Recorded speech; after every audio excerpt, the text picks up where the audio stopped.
சுமந்திர போய் அழிச்சுன்னு வராள். சுவாமி வீதியில வராள். இந்த வீதியில வர கோலத்தை வால்மீகி விடாம வர்ணிக்கிறாள். அதை வர்ணிப்பது மட்டுமல்ல, தேர்ல குழந்தை வரத்தை 7வது மெத்த மேலேருந்து தெரிஞ்சின்ற ராஜா தசரதன் மெத்த மேலேருந்து அங்க வீதியில வர ராமனே மெத்தையிலிருந்து பார்த்தாளா.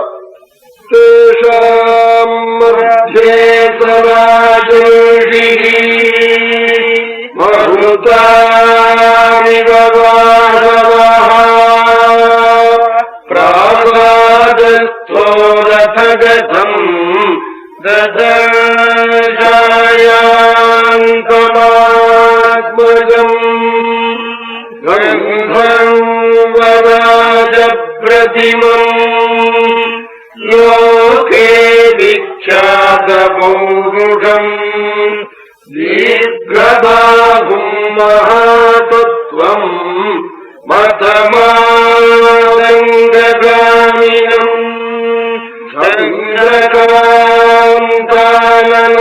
ராமம் அதீவ பிரியதர்சனம் ரூபௌதார்யகுணைः பும்சாம் ரிஷிசித்தாபஹாரியம் ஹம்பாபிதப்தாः பர்ஜன்யம் ह्लादयन्तमिव प्रजाः न तदर्पसमायान्तम् பஷ்யமானோ நராதிபஹ. சுவாமி தேர்ல வரத்த ராஜா பார்த்தாளாம். எல்லா ஜனங்களும் எழுந்திருந்து பார்த்தாளா. பார்த்தா சுவாமி எப்படி இருக்காருனாள். தேவலோகத்துல கந்தர்வாளுக்கெல்லாம் ராஜா சித்திரசேனன் ரொம்ப லட்சணமா இருப்பனும். கந்தர்வாளே நல்லா இருப்பா. அதுல சித்திரசேனன் இன்னும் ரொம்ப நல்லா இருப்பனும். புருஷாளுக்கு புருஷாள் ஆசைப்பட முடியா இருக்குமா, அது மாதிரி இருக்காளாம் சுவாமி. அது மாதிரி அலங்காரம்.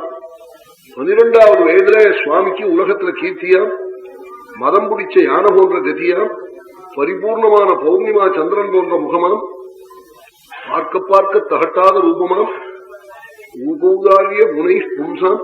சுவாமியினுடைய அழகும் ஔதாரியமும் அவனுடைய கல்யாண குணகணங்களும் ஆச்சரியப்படும்படியா இருக்கான். இப்படிப்பட்ட பிரபுவை ராஜா தசரதன் மெத்தமேல என்று பார்த்துவிட்டு சுமந்திரான்னு கூப்பிட்டாள். என் குழந்தைய நீ தேர்ல அழைச்சு போய் வந்தது எனக்கு போறல. திரும்ப திரும்ப இந்த ராஜ வீதியிலே சரையு தீரத்திலே இந்த மகா வீதியிலே என் குழந்தைய தேர்லயே நீ அழைச்சு போயிட்டு வரணும், நான் பார்க்கணும் நாடா. எனக்கு திருப்தி ஆகலே நாடா.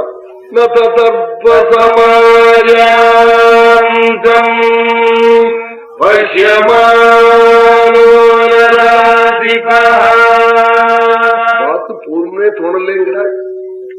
சாமான்யமான ஒரு ஜீவனுக்கு தன் குழந்தைய ஊர்வலம் ஆராட்டு கல்யாணத்திலேயாவது ஊர்வலம் போனா தன் பிள்ளைய இதுல வைக்கணும்னு நினைக்கிறேன். சர்வேஸ்வரனே பரமாத்மாவே ரங்கநாதனே வரதராஜனே ராமனா வந்திருக்காள். அந்த பிரபுவ தேர்ல அழைத்து வந்தது போரும்னு தோணுமா? அதோட கூட சுவாமி இன்னைக்கு தனியா அலங்காரம் பண்ணிட்டு வந்திருக்காள். ஏன்னா இன்னைக்குதான் அப்பா நம்ம சந்தோஷமா பார்க்க போற. நாளைக்கு கண்ணு கண்ணீருமா காட்டுக்கு தேர்ல போறத பார்க்க போற. இன்னைக்கு நல்லா பார்த்து விட்டோம்ங்கிற எண்ணத்திலேயே சுவாமி அலங்காரம் பண்ணிட்டு வந்தா போல இருக்கு. சுமந்தருக்கு இந்த பட்டாபிஷேகத்தை உடனே நடத்தி பண்ணணும்னு மேல மெத்த மேல ராமனை அழைச்சுன்னு வந்தாள். அழைச்சுன்னு வந்ததே ராமனை பக்கத்துல உட்கார்த்தி வைத்துக் கொண்டு எல்லாரையும் கூப்பிட்டு என் குழந்தை ராமன் காண்பிச்சாள். ஜனங்கள்லாம் ஆரவாரம் பண்ணினாள். இந்த குழந்தைக்கு தான் பட்டாபிஷேகம் பண்ண போறேன்னு சொல்லி ராமனை ஆத்துக்கு அறிவிச்சு விட்டாள். ஏன்னா எல்லாரும் ராமனையே பார்க்கிறாளா. தோல் கண்டார் தோலை கண்டார். அது மாதிரி சுவாமியை பார்க்கிறவாள்லாம் அப்படியே பார்த்துக்கிட்டே இருக்காள். திருஷ்டி வர போறதுன்னு ராவண ஆத்துக்கு அறிவிச்சு விட்டாள்.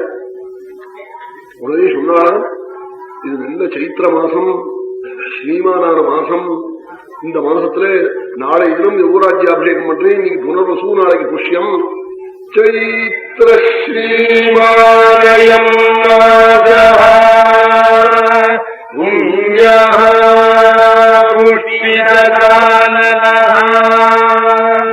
சைத்திர மாசம் ஸ்ரீமானான மாசம்னா அதோட நிறுத்தப்படாதோ. நிறுத்தல்ல, காடெல்லாம் பூத்திருக்குன்னாரா. காடு பூத்திருக்கிறதுக்கும் ராமபட்டாபிஷேகத்துக்கும் என்ன சம்பந்தம்? அவர் வாக்குல காலத்துக்கு தகுந்தபடி சொல்லு வருதுன்னார் வால்மீகி. புண்ணிய புஷ்பித காரண அப்படி வாக்குல வரும் சப்தம். அதனால இந்த காலத்தினுடைய ஒரு கோளாறு